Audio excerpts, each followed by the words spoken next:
If you saw our first video about converting 12-volt fluorescent tubes to LEDs, you may recall that we used adhesive strip lights, which are an inexpensive way to get the job done. But after visiting with Steve, the owner of M4 LED Products, we decided to convert the rest of our fixtures in a different way. These lights may be more expensive than the strip lights, but aluminum heat sinks and high-end electronics make them extremely durable and resistant to the voltage fluctuations that are common in RVs. We're making 2 videos about this. Here, we'll show you how easy it is to convert your 12-volt, 12-inch fluorescent fixtures to LED. If you'd like to see how to do an 18-inch fixture, we'll put a link in the video description for that conversion, which is even easier. The only tools we'll need for this easy job are a multimeter, a wire cutter, a wire stripper, and some electrical tape. We'll also need a pair of LEDs for each fixture, which come with installation instructions, external drivers, and a supply of wire nuts. Unlike the 18-inch LEDs, the 12-inch tubes are too small to house the drivers internally, which is the only thing that makes this installation just a little bit more involved. Start by removing the cover and the 2 bulbs. Then squeeze the ballast cover to remove it too. Using our multimeter, we'll identify the hot and cold wires. Unlike the 18-inch LED tubes, the 12-inch LEDs are polarity sensitive. Our black wire is the hot lead and the white wire is the ground. Your RV's wire color may be different. Be sure to get it right. If you reverse your probes and put the red one to ground and the black one to hot, you'll know, because your multimeter will read negative voltage. Here's a closer look at how we correctly identified our hot and cold leads. The black probe to the end of the white ground wire and the red probe to the black hot lead gives us a positive reading. One last thing, make sure you're using the switched side of the hot lead so you'll be able to turn the light on and off when you're done. Now that we've identified the hot and ground wires, we'll turn off the power at the main battery disconnect. Since the ballast is no longer needed, the first thing we'll do is cut all wires away from it, as close to the ballast as possible. We've straightened all our wires out so we can more clearly see what's here.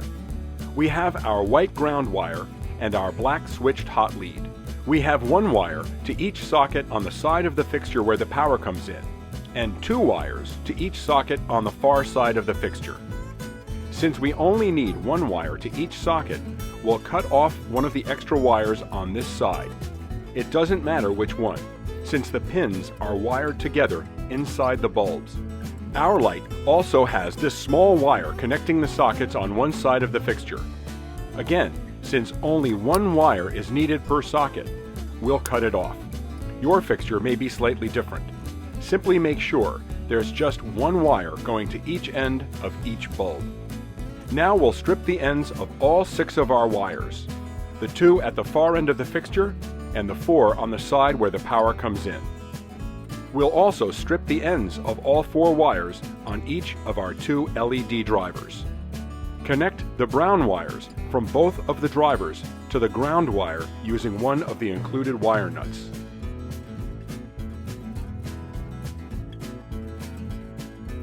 Connect the blue wires from both of the drivers to the switched hot lead.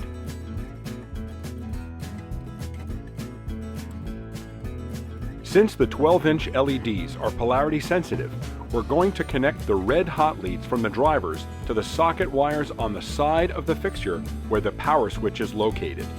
This way, we'll remember that the switch side of the fixture is the positive side.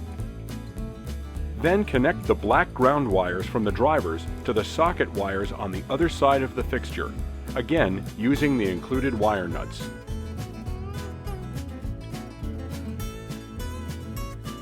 This is how things look now, with the wires all connected and the fixture ready to be reassembled. Fold the wires together so that they'll fit up under the ballast cover. We found that there was plenty of room without bothering to remove the ballast. Squeeze the sides of the cover together to clip it into place. We're also covering the ends of each wire we cut off with a small piece of electrical tape. Remember that the 12-inch LEDs are polarity sensitive, so the plus side needs to go on the positive side of the fixture and the minus side goes to the ground side. Since we attached the red hot leads to the side where the power comes into the fixture, it's easy to remember which side is which. Now turn the power back on and turn the light on to be sure everything is working correctly, and reinstall the cover. Both the 18-inch and 12-inch LED tubes are available in either cool white or natural white. We'll close the camera lens down to make it easier to see the difference between the colors. That's natural white on the top. The cool white on the bottom is on the cooler blue side of the spectrum. For the RV, we chose natural white, and we're really happy with the color and brightness, not to mention the power savings. Thanks to Steve at M4 for all his guidance and for offering a special discount to RVgeeks viewers. When you visit m4products.com, be sure to enter the code RVgeeks5 at checkout, and you'll get a 5% discount off your entire order. If you'd like to learn how to install 18-inch LED tubes, you can click on the video here or click the link in the video description. You might also like our previous video about replacing our incandescent and halogen bulbs with LEDs. You can click on that video here or click the link in the video description. And be sure to connect with us on our website, howtorvgeeks.com, where you can subscribe to hear about our newest video tips as soon as they're released.